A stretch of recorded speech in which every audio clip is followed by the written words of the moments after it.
여러분 안녕하십니까? RTN 리얼타임입니다. 현재 부동산 이슈를 전문가의 눈으로 살펴보는 이슈앤마켓 지금 바로 시작합니다.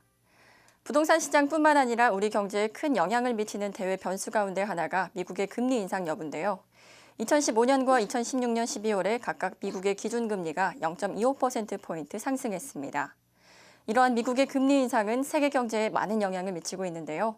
게다가 미국은 연내 3회 후 추가 금리 인상을 시사한 바 있습니다.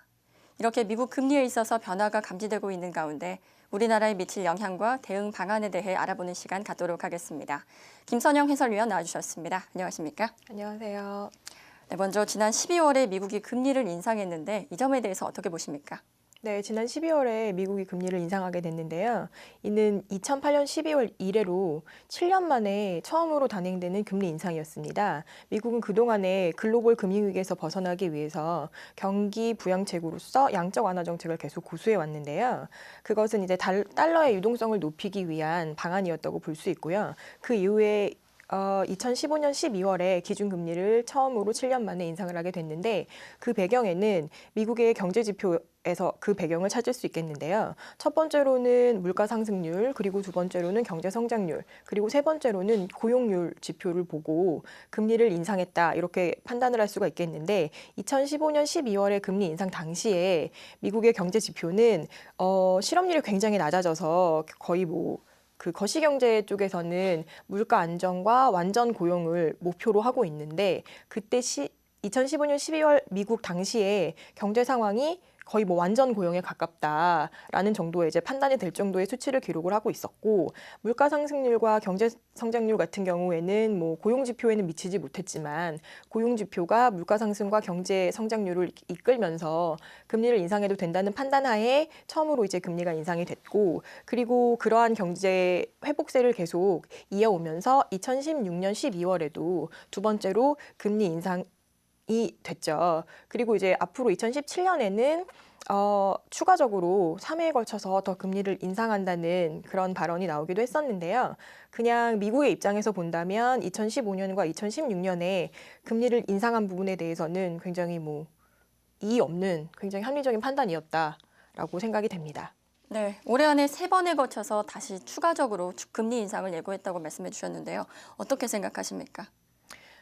금리를 인상할 때는 좀 아까 말씀드렸던 것처럼 경제 지표를 보고 판단을 하게 되는데 이번에 2017년에 3회에 걸쳐서 더 추가적인 인상이 예상되는 근거로는 첫 번째는 지금도 아직도 이제 완전 고용 수준의 고용 상태가 지금 유지되고 있고 그리고 더 큰 이유로는 그 임금 상승률 추세 때문이라고 말씀을 드릴 수가 있겠는데요.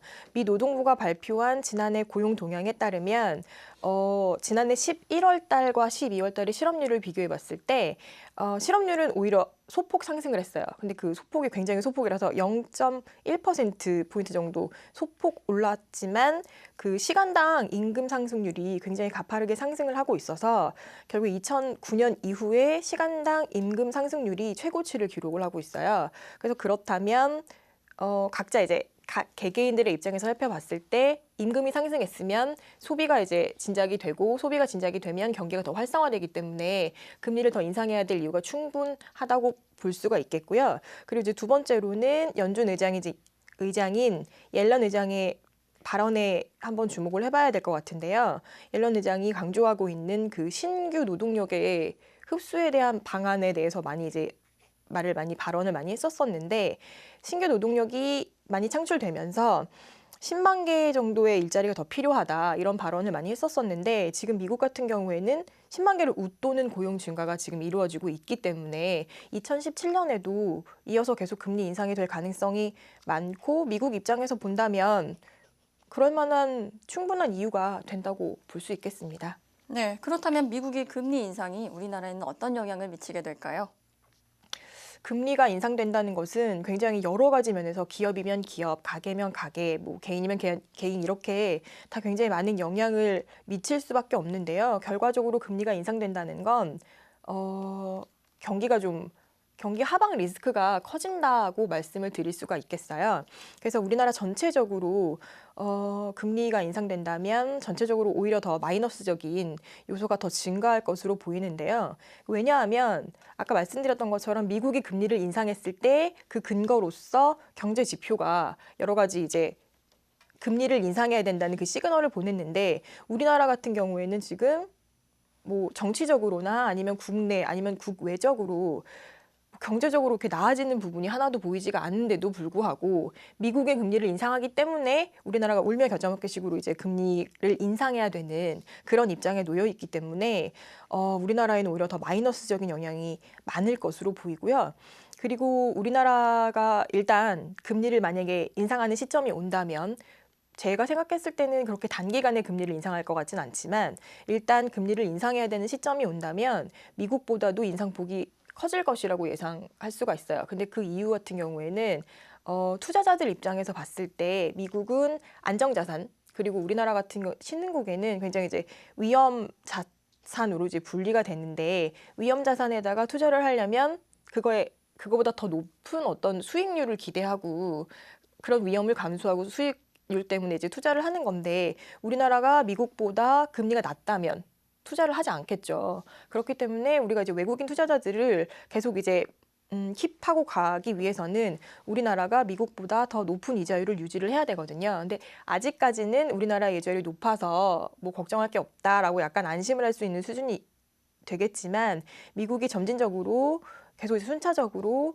더 금리를 올린다면 우리나라도 결국에는 금리를 인상해야 되고 그리고 그 인상폭은 미국보다도 훨씬 클 것이다라는 예상을 할 수가 있겠는데 우리나라 이제 한국은행에서 입장을 발표한 것을 보면 2015년 12월에 그 기준금리가 미국의 기준금리가 인상이 될 것이다라는 사실이 이제 그냥 기정사실화 됐을 때부터 지금까지 쭉 그러니까 2회에 걸쳐서 미국 금리가 인상이 된 지금까지 쭉 그 우리나라 한국은행 총리의 그런 입장은 굉장히 한결같은 입장을 고수를 하고 있는데 미국이 금리를 올리는 것은 미국의 국내 사정에 따른 것이고 그렇지만 우리나라가 맹목적으로 미국이 올린다고 해서 우리나라가 금리를 단번에 아니면 뭐 단시간 내에 그냥 따라서 올리는 일은 없을 것이다 라는 발언을 계속 이제 일관되게 지속적으로 하고 있기 때문에 아무래도 단기적으로 우리나라의 금리가 상승될 것 같진 않아요. 그런데 장기적으로 봤을 때는 당연히 필연적으로 울며 겨자 먹기 식으로 우리나라의 금리도 올라갈 것이고 뭐 경제 곳곳에 굉장히 마이너스적인 요인으로 작용하지 않을까 싶습니다. 네, 그렇다면 우리나라 입장에서도 더욱더 긴장을 해야 될 것 같은데 우리나라 상황은 어떻습니까? 말씀드린 것처럼 미국이 금리를 올리면 우리나라를 포함한 여러 신흥국들에서는 필연적으로 금리를 인상할 수밖에 없고 그런 압박에서 자유로울 수가 없는데요.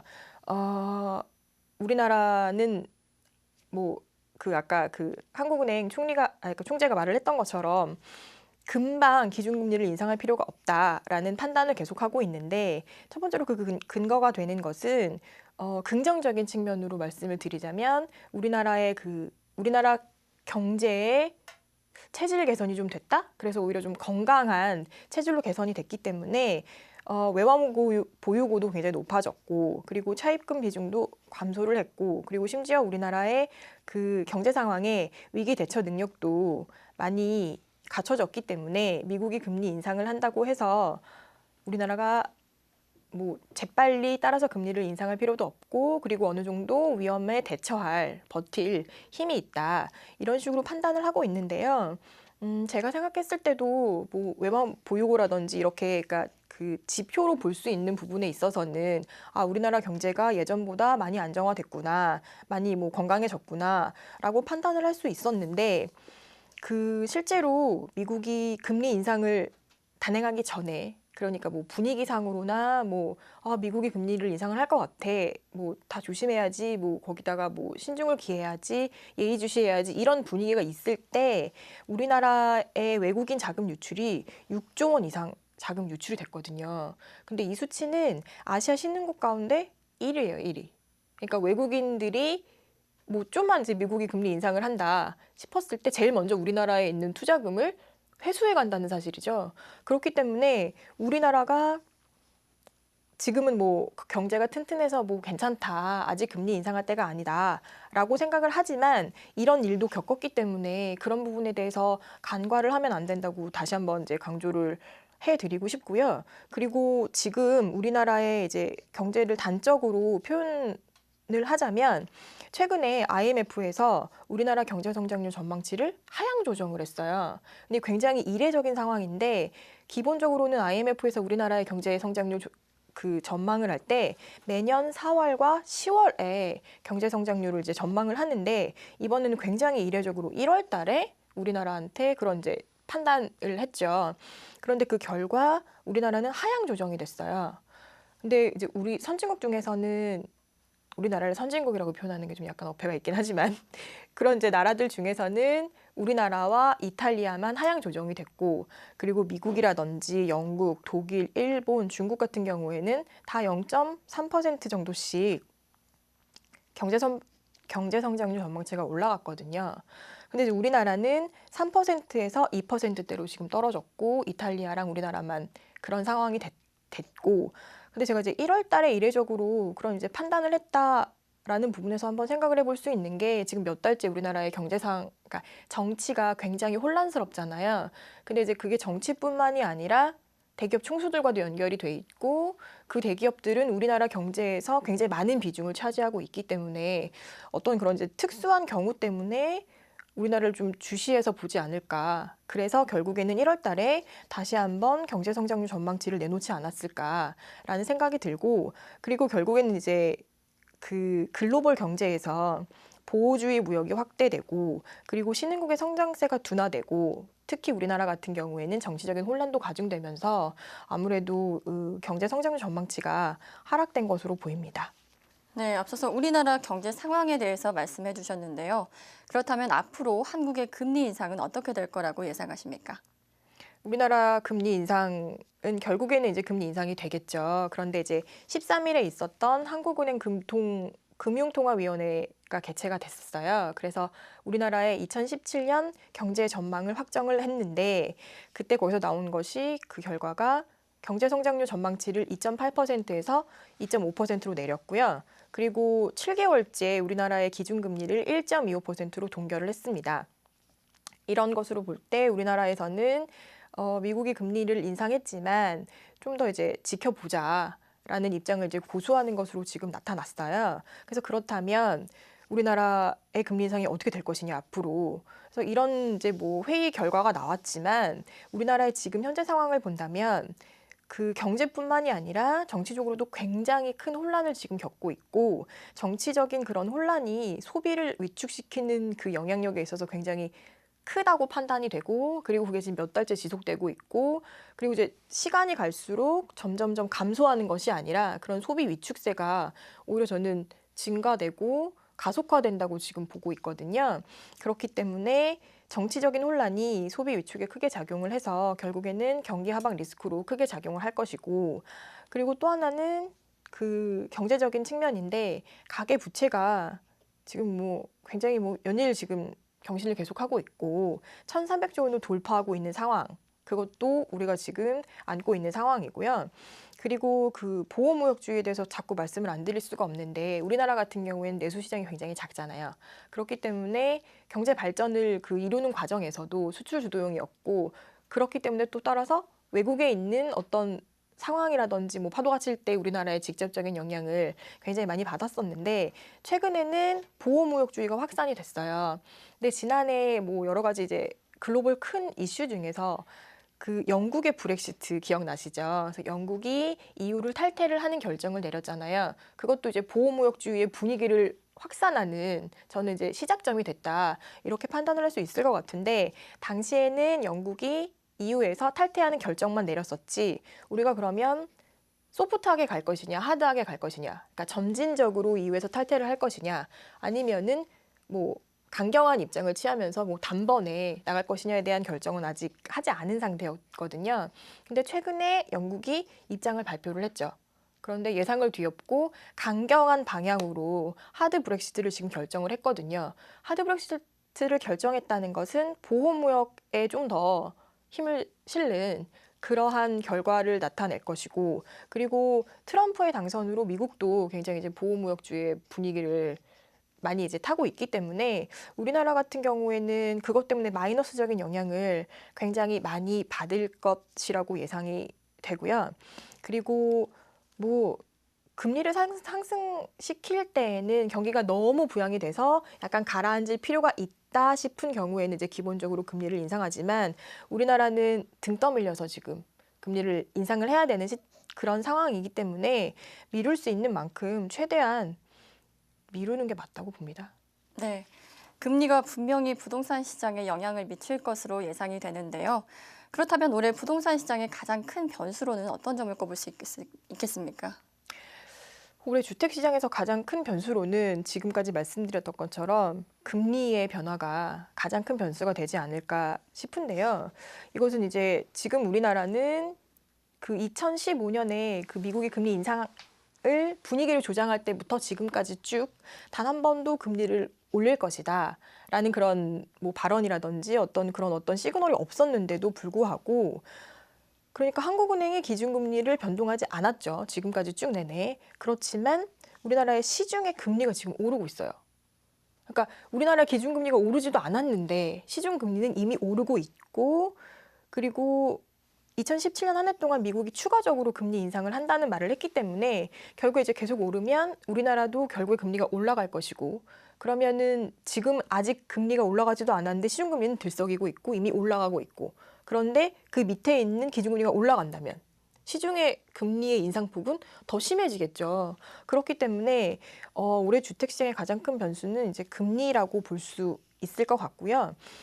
주택시장의 금리가 올라간다면 굉장히 마이너스적인 요인으로 작용을 할 텐데, 주택산업연구원에서 분석한 연구 결과를 말씀을 드리자면 2010년 기준금리가 주택가격에 미치는 영향 결과를 보면은요, 기준금리가 0.5% 인상이 됐을 때 1년 후에 주택가격은 4.1%, 2년 후에는 거의 14% 정도가 하락하는 것으로 나타났어요. 그렇기 때문에 앞으로 그 금리가 굉장히 큰 변수로 작용이 될 것 같습니다.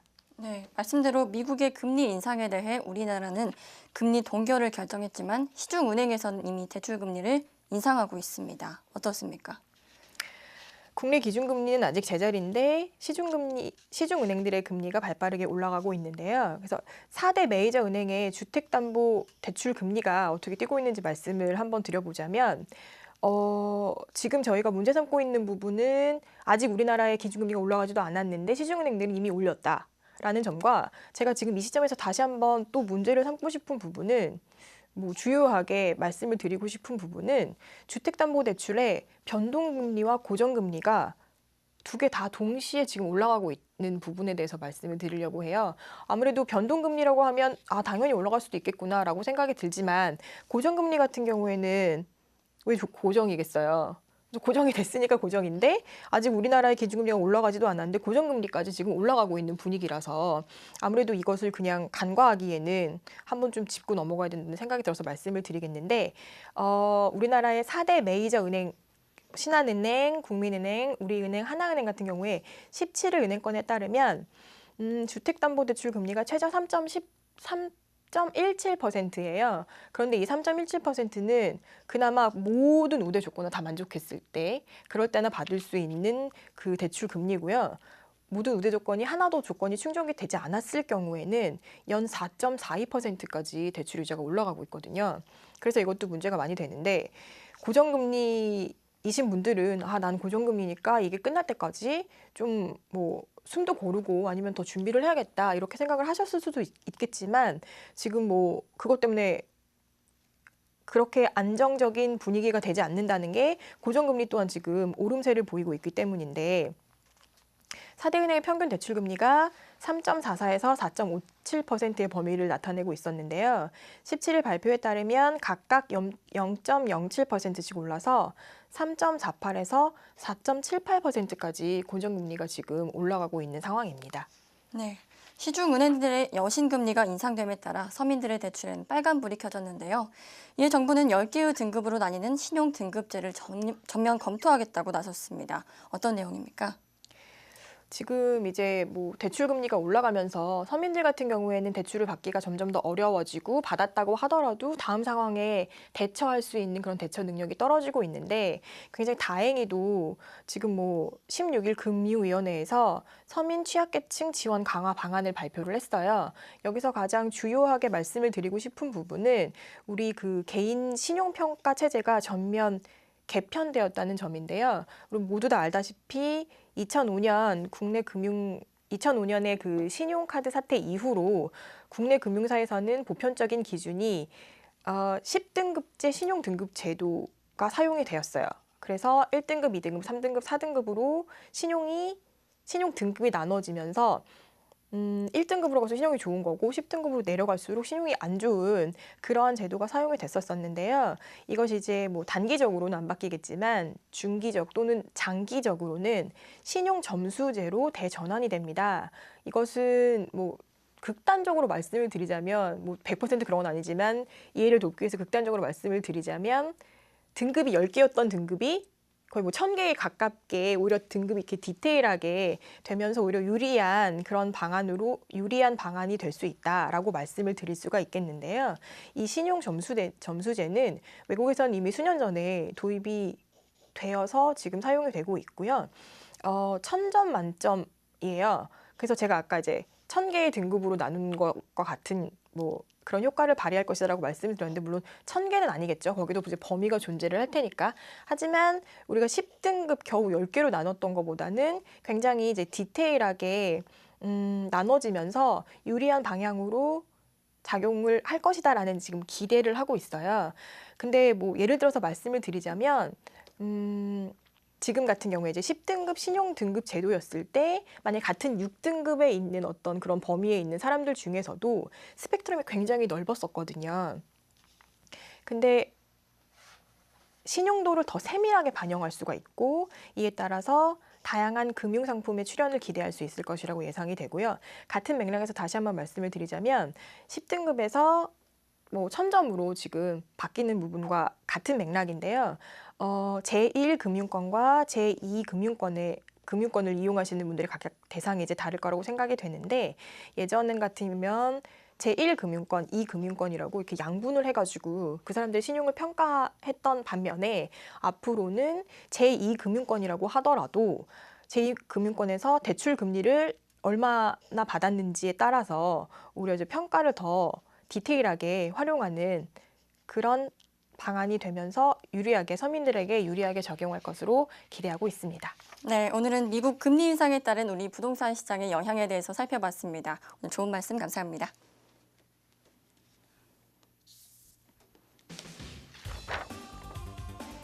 국토교통부는 부동산 거래 신고 등에 관한 법률 제정에 따라 그 시행에 필요한 세부적인 사항 등을 규정하는 시행령 및 시행 규칙이 1월 20일부터 시행된다고 밝혔습니다. 부동산 거래 신고는 투명한 거래 관행 정착을 위해 부동산 거래 시 계약일로부터 60일 이내에 거래 당사자가 관할 시 등의 거래 내용을 신고하도록 하는 제도입니다. 주요 내용으로는 부동산 실거래 신고 대상 확대, 그리고 부동산 거래 허위 신고에 대한 자진 신고자 과태료 감면 제도 도입, 국가 등의 부동산 거래 단독 신고 의무 신설 등 총 5개 법령입니다.